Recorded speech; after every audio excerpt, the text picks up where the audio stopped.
Hi friends, welcome back to our channel. 8ാം ക്ലാസ്സിലെ chemistry രസതന്ത്രത്തിൻ്റെ question പേപ്പറാണ് നമ്മൾ നോക്കാൻ പോകുന്നത്. അപ്പോൾ നമ്മൾ ബേസിക് സയൻസ് ഓരോ സബ്ജക്റ്റായിട്ട് അപ്ലോഡ് ചെയ്യുന്നുണ്ട്. അപ്പോൾ ആവശ്യമായിട്ടുള്ള കൂട്ടുകാർ തീർച്ചയായിട്ടും പോയി കാണുക. അപ്പോൾ നിങ്ങൾക്ക് എക്സാം എഴുതാനുള്ള സമയം എന്ന് പറയുന്നത് 40 മിനിറ്റാണ്. 20 മാർക്കിൻ്റെ ക്വസ്റ്റ്യൻ ആണ് ഓരോ പേപ്പറും. അഥവാ chemistry 20 mark, physics 20 mark, biology 20 mark, അങ്ങനെ ടോട്ടൽ 60 മാർക്കാണ്. ഓക്കെ, പക്ഷേ എക്സാം ഒരു ദിവസമാണ് നടക്കുന്നത് എന്ന് മാത്രം. അപ്പോൾ നമുക്ക് ഒന്നാമത്തെ ചോദ്യം നോക്കാം. 1 മുതൽ 4 വരെയുള്ള ചോദ്യങ്ങളിൽ ഏതെങ്കിലും 3 എണ്ണത്തിനാണ് ഉത്തരം എഴുതേണ്ടത്. ഒരു സ്കോർ വീതമാണ്.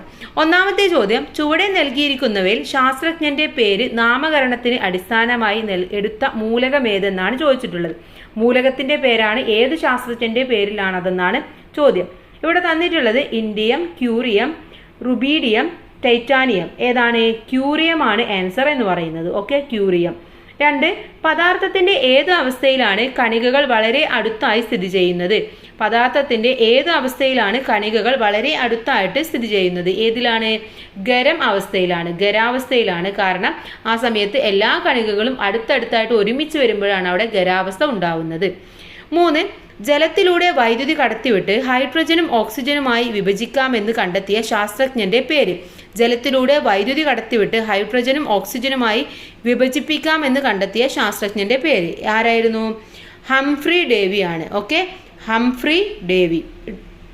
ഇനി 4, ബന്ധം കണ്ടെത്തി എഴുതുക. ഖരം, ദ്രാവകം, ദ്രവീകരണം. വാതകം, ദ്രാവകം. അവിടെ എന്താണ് സംഭവിക്കുന്നത് കൂട്ടുകാരെ? അവിടെ സാന്ദ്രീകരണമാണ് സംഭവിക്കുന്നത്.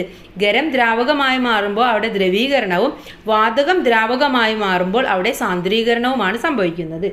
ഇനി 5 മുതൽ 9 വരെയുള്ള ചോദ്യങ്ങളിൽ ഏതെങ്കിലും 4 എണ്ണത്തിലാണ് നിങ്ങളടുത്ത് ഉത്തരം എഴുതാൻ പറഞ്ഞിട്ടുള്ളത്.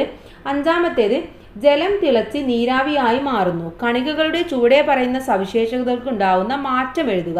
ജലം തിളച്ച് നീരാവിയായി മാറുമ്പോൾ. ഓക്കെ, കണികകളുടെ ഊർജം. അവിടെ എന്താണ് സംഭവിക്കുന്നത്? അവിടെ സംഭവിക്കുന്നത് കൂടുകയാണ് ചെയ്യുന്നത്. ജലം തിളച്ച് നീരാവിയാകുമ്പോൾ അവിടെ കണികകളുടെ ഊർജം കൂടുന്നു. കണികകൾ തമ്മിലുള്ള ആകർഷണം എങ്ങനെയാണ്?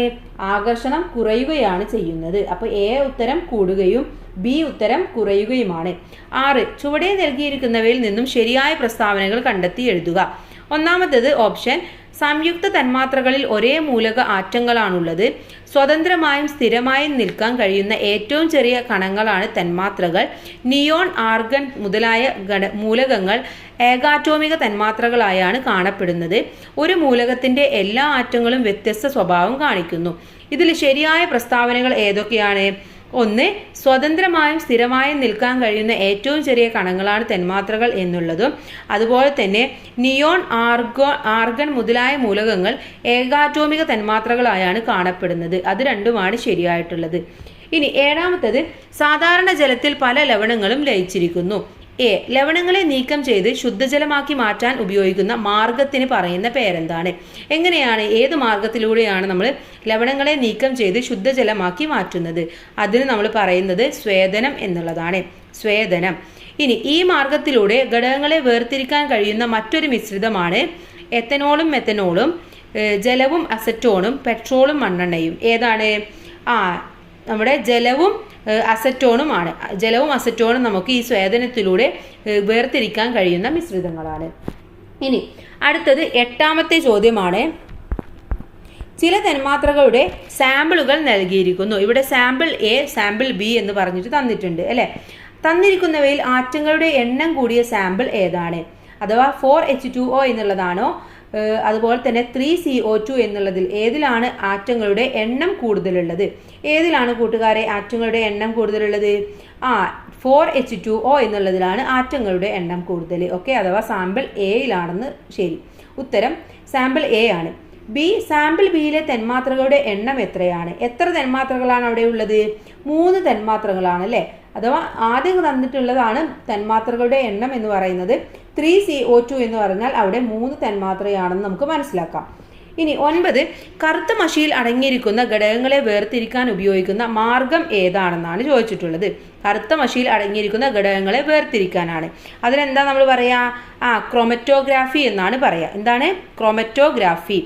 ഇനി ഇതിലെ ബി ചോദ്യം, ഈ മാർഗം പ്രയോജനപ്പെടുത്തുന്ന മറ്റൊരു സന്ദർഭം എഴുതാൻ പറഞ്ഞിട്ടുണ്ട്. എങ്ങനെയാണ്? നമ്മുടെ രക്തത്തിലൊക്കെ വിഷം കലർന്നു കഴിഞ്ഞാൽ അതിനെ വേർതിരിക്കാനും നമ്മൾ ഈ ഒരു മാർഗമാണ് ഉപയോഗിക്കുന്നത്. അപ്പോൾ രക്തത്തിലെ വിഷാംശം തിരിച്ചറിയാൻ വേർതിരിച്ചറിയാൻ എന്ന് നമുക്ക് പറയാം. 10 മുതൽ 13 വരെയുള്ള ചോദ്യങ്ങൾ ഏതെങ്കിലും 3 എണ്ണത്തിന് ഉത്തരം എഴുതാനാണ് പറഞ്ഞിട്ടുള്ളത്. 10ാമത്തേത് 2 പ്രവർത്തനങ്ങൾ നൽകിയിരിക്കുന്നു. 1ാമത്തെ പ്രവർത്തനം, ഒരു ഗ്ലാസ് പ്ലേറ്റിൽ ഒരു തുള്ളി മഷി വീഴ്ത്തുന്നു. 2 ചന്ദനത്തിരി കത്തിക്കുന്നു. ചോദ്യം, വ്യാപനം വേഗത്തിൽ നടക്കുന്നത് ഏത് പ്രവർത്തനത്തിലാണ്? കാരണം എന്താണ് എന്നാണ് ചോദിച്ചിട്ടുള്ളത്. ഏതിലാണ്? ചന്ദനത്തിരി കത്തിക്കുന്നു എന്നുള്ളതിലാണ്. കാരണം എന്താണ്? അവിടെ ഊഷ്മാവ് കൂടുമ്പോൾ വ്യാപനമാണ് അവിടെ സംഭവിക്കുന്നത്. ഊഷ്മാവ് കൂടുമ്പോൾ അവിടെ വ്യാപനവും കൂടും. അപ്പോൾ 1ാമത്തെ ഉത്തരം എന്ന് പറയുന്നത് ചന്ദനത്തിരി കത്തിക്കുന്നു എന്നതും അതിൻ്റെ കാരണമായിട്ട് നമുക്കറിയുന്നത് ഊഷ്മാവ് കൂടുമ്പോൾ വ്യാപനം കൂടുന്നു എന്നുള്ളതുമാണ്. ഇനി ബി ചോദ്യം, വ്യാപനത്തിന് മനുഷ്യ ജീവിതത്തിൽ നിന്നും മറ്റൊരു ഉദാഹരണം എഴുതാനാണ് പറഞ്ഞിട്ടുള്ളത്. എന്താണ്? നമ്മൾ പഴങ്ങളൊക്കെ പഴുത്തിട്ടുണ്ടെങ്കിൽ, അപ്പോൾ നമ്മൾ വീട്ടിൽ മാങ്ങൊക്കെ പഴുത്തിട്ടുണ്ടെങ്കിൽ പെട്ടെന്ന് തന്നെ സ്മെല്ല് വരും അല്ലേ? അപ്പോൾ പഴങ്ങൾ പഴുക്കുന്നത്, പഴങ്ങളുടെ മണം വ്യാപിക്കുന്നതാണ് മറ്റൊരു ഉദാഹരണം എന്ന് പറയുന്നത്. ഇനി ഇതിലെ 11ാമത്തെ ചോദ്യം പട്ടിക പൂർത്തിയാക്കാനാണ് പറഞ്ഞിട്ടുള്ളത്. മൂലകം, ഏതൊക്കെ മൂലകമാണ്? ക്രോമിയം, ഫ്രാൻസിയം തന്നിട്ടുണ്ട്. അതിന്റെ നാമകരണത്തിന്റെ അടിസ്ഥാനം, പ്രതീകം, ഇത്രയുമാണ് ഫില്ല് ചെയ്യേണ്ടത്. അപ്പൊ ക്രോമിയത്തിന്റെ നാമകരണത്തിന്റെ അടിസ്ഥാനം എന്ന് പറയുന്നത് ഏതാണ്? അതിന്റെ നിറമാണ്. ഓക്കെ, നിറത്തിന്റെ അടിസ്ഥാനത്തിലാണ് അതിന്റെ നാമകരണത്തിന്റെ അടിസ്ഥാനം എന്ന് പറയുന്നത്. ഇനി പ്രതീകം അവിടെ തന്നിട്ടുണ്ട്, CR എന്നുള്ളതാണ് ക്രോമിയത്തിന്റെ പ്രതീകം. ഇനി ഫ്രാൻസിയം, ഫ്രാൻസ് ആണ് അതിന്റെ രാജ്യം, അതുകൊണ്ടാണ് അതിന് ഫ്രാൻസിയം എന്ന പേര് കിട്ടിയത്. ഇനി അതിന്റെ പ്രതീകം എന്ന് പറയുന്നത് എന്താണ്? FR എന്നുള്ളതാണ്. FR, ക്യാപിറ്റൽ ലെറ്റർ Fഉം സ്മോൾ ലെറ്റർ Rഉം. ഇനി അടുത്ത മൂലകത്തിന്റെ നാമകരണത്തിന്റെ അടിസ്ഥാനം നെപ്റ്റ്യൂൺ ആണ്, അതിന്റെ ഗ്രഹത്തിന്റെ അടിസ്ഥാനത്തിലാണെന്ന് പറഞ്ഞിട്ടുണ്ട്. ഏതാണ് ആ മൂലകം? ആ മൂലകമാണ് നെപ്റ്റ്യൂണിയം എന്നുള്ളത്. നെപ്റ്റ്യൂണിയം, അതിന്റെ പ്രതീകമാണ് NP എന്നുള്ളത്. ഇനി 12, നൈട്രജനും ഹൈഡ്രജനും പ്രവർത്തിച്ച് അമോണിയ ഉണ്ടാകുന്ന പ്രവർത്തനം നൽകിയിരിക്കുന്നു. N2+H2 അഥവാ 2NH3 എന്നായിട്ട് മാറും. ഇവിടെ അഭികാരങ്ങൾ ഏതൊക്കെയാണെന്നാണ് ചോദിച്ചിട്ടുള്ളത്. ഏതൊക്കെ അഭികാരങ്ങളാണ് ഇവിടെ ഉള്ളത്? N2യും H2യുമാണ് അഭികാരം എന്ന് പറയുന്നത് അല്ലെ? ആ 2 അഭികാരങ്ങൾ ചേരുമ്പോഴാണ് ഇങ്ങനെ മാറുന്നത്. അപ്പൊ അഭികാരങ്ങൾ എന്നുള്ളിടത്ത് നമുക്ക് N2H2 എന്ന് എഴുതി കൊടുക്കാം. ഇനി രാസസമവാക്യം സമീകരിക്കാൻ പറഞ്ഞിട്ടുണ്ട്. എങ്ങനെ എഴുതാം?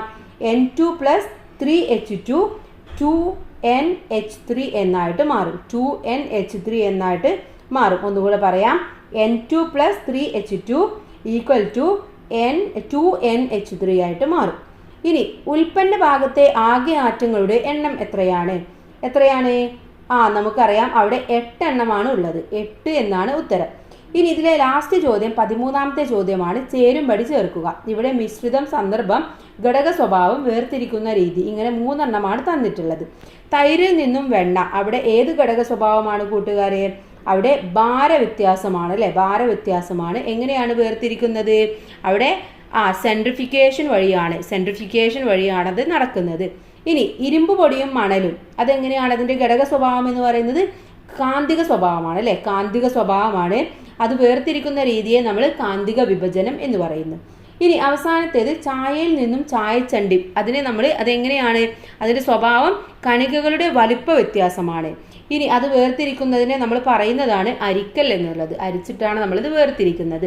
അപ്പോൾ ഇത്രയുമാണ് ഈ ഒരു കെമിസ്ട്രി രസതന്ത്രത്തിന്റെ ക്വസ്റ്റ്യൻ പേപ്പർ എന്ന് പറയുന്നത്. അപ്പോൾ ഇത് മലയാള മീഡിയമാണ്, ഇംഗ്ലീഷ് മീഡിയവും നമ്മൾ അപ്ലോഡ് ചെയ്യും. അതുപോലെ കഴിഞ്ഞ വർഷം അപ്ലോഡ് ചെയ്തതുകൊണ്ട്, അപ്പോൾ കൂട്ടുകാർക്ക് അതും പോയിട്ട് കാണാവുന്നതാണ്. എല്ലാ കൂട്ടുകാർക്കും നല്ല മാർക്കിനെ സ്കോർ ചെയ്യാൻ കഴിയട്ടെ. Thanks for watching.